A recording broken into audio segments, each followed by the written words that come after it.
Hey, what's going on, caller? You are on Peace News Now. We're on a commercial break at the moment, but I thought I'd give you some airtime now.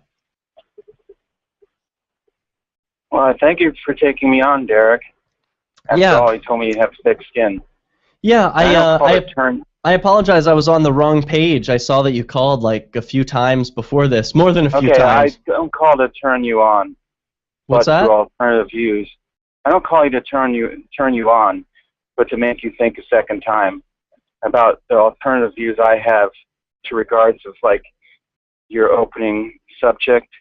If I were on a jury, that Sutter guy, I think his name was, I would have gladly voted to convict for interfering with police duties. Call me affectionately a troll, like you said. Anybody that pulls over because he sees 5 squad cars in a strip mall during what could have been an armed burglary is doing something that is a detriment to the civil society, and he should be ashamed of himself.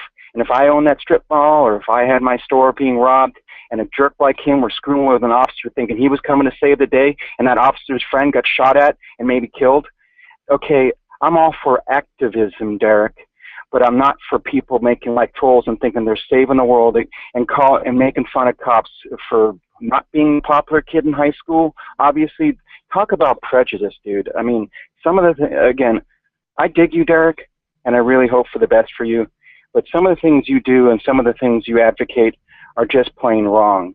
But I wanted to talk to you last week when I called in because I wanted to know if you talked to Lisa, and I also wanted to respond to your alternative views about what's going on in Gaza, that tiny little place, as Daryl calls it, where this group called Hamas, who doesn't respect the right of any gay person to be breathing on planet Earth and loves to stone people like you to death, and they get their rocks off doing it, are hiding bombs in schools, in hospitals, in houses where children live.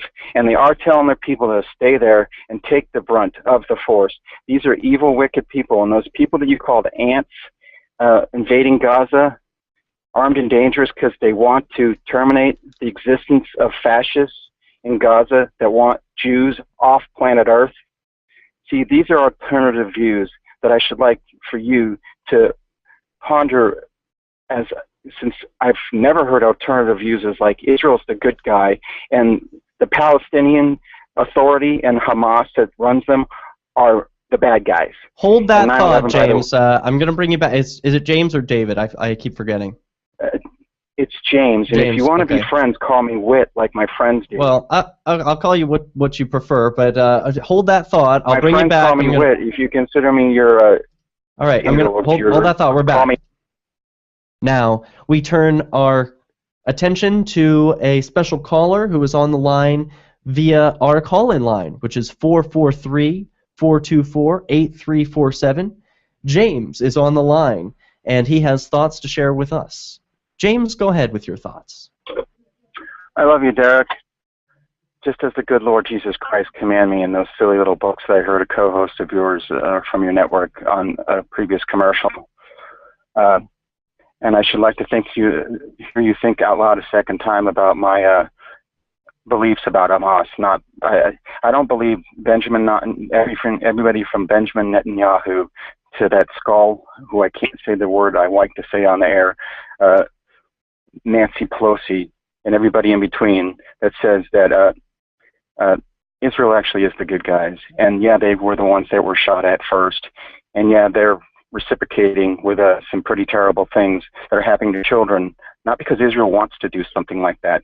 They're going to be the first people that are the first responders to those children that do get hit, not the Palestinians or the Palestinian Authority or Hamas. Those bastards are hiding wherever they can.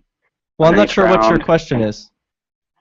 Well, I mean, you called them ants last week. Those Israelis that are supposedly, I guess, in your mind, invading. Well, that was when I was showing a video of the invasion happening with the tank, and I said they looked like ants marching along the ground. The perspective was from far away, so they were very small, and the tank looked big. Well, my perspective is they're freedom fighters. What say you? Are they murderers in your mind?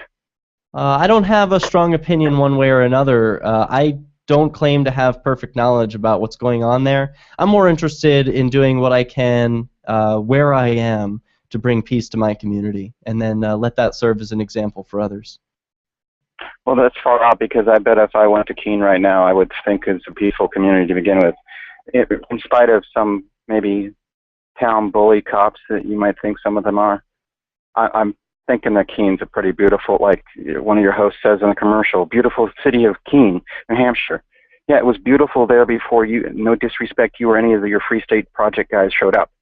And I want the same free state that you do, although I don't believe in 7 billion autonomous individual free staters. That's ludicrous, because over 2 billion of those are children, and they're not autonomous individuals. They have I have the right and responsibility to tell my kids what to do, and they're not autonomous sovereign individuals. They do what I say, and they do it whether or not they like it or not, because I actually do have. I fail to see how this is relevant. Are you saying that freedom can't work because children aren't fully developed human beings? I mean, I think we all recognize that. No, I didn't say that. Come on now, don't reduce. I would never say something stupid. So well, that's what it sounds like you're implying, because you're saying, you know, we can't have 7 billion autonomous states as individuals because some of them are children.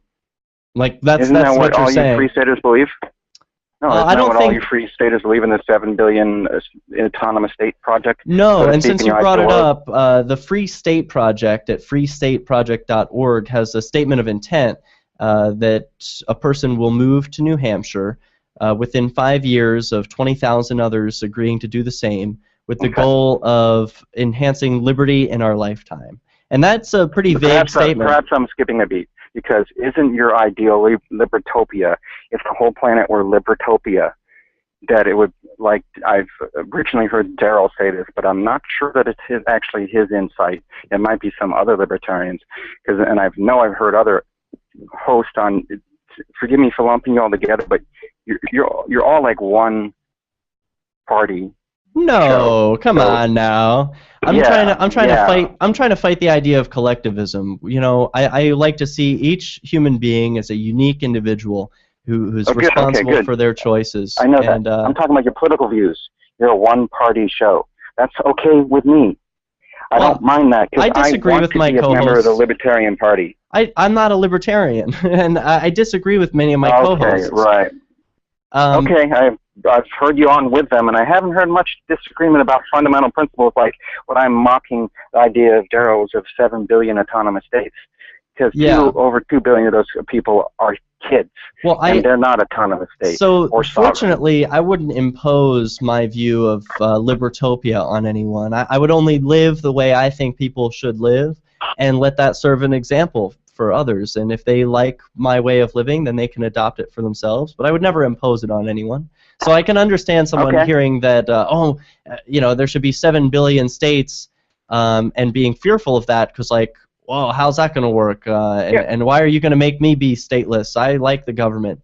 But I would never tell someone that they can't have a government. Go ahead. I just don't want it. Okay, I get you. And I think that I want a small state government, but the government in New Hampshire, that where you live, ain't going away in your lifetime. Sorry to have to tell you that. So well, not with that attitude. You're got like 20,000 people max. That's statistically insignificant, even in a New Hampshire's like my county. The county I live in is bigger than New Hampshire population-wise. The number of politicians in New Hampshire is statistically insignificant. Well, we'll have to end it there. That's all the time we have for this episode of Peace News. Hey, James, feel free to stick around. Maybe we'll do a quick bonus show, so don't hang up. But they're getting started. I don't want to give them a fair warning that I will, but I am going to work for the next 2 hours. I won't tell them. Derek, I appreciate you taking me on, and I again want to hear what your friend Lisa has to say about my beliefs of Hamas. I'm so glad you asked. I forgot to ask her, to be completely honest. I just totally forgot. You brought her up last week or the week before, and I meant to reach out to Lisa Hanania, my friend from Palestine.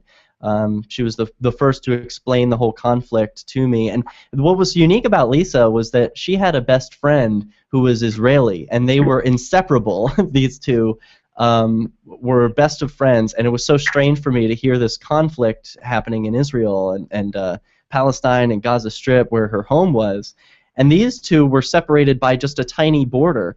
You know, Lisa said her town was like really poor and nasty, and the Israeli friend, her town was really nice and technologically advanced, and they were really accepting of gays, and so it was like night and day. But they could still be friends. Right, the first, of course they can. I know that.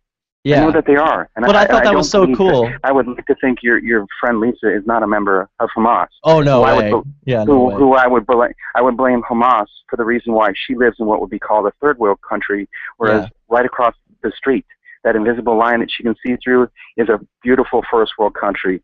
And they both would be that way if Hamas had been eliminated from the face of the earth when they sprung up during this little occasion called World War II. That's where those bastards came from. And they were all rooting for the side that was fighting against and trying to kill my old man and his comrades. But, buddy, it's good talking to you. Peace be with you. I hope to do it another time, sooner rather than later, but I do got to go to work. All right, rock on. Have a great day. Peace, James. Peace on.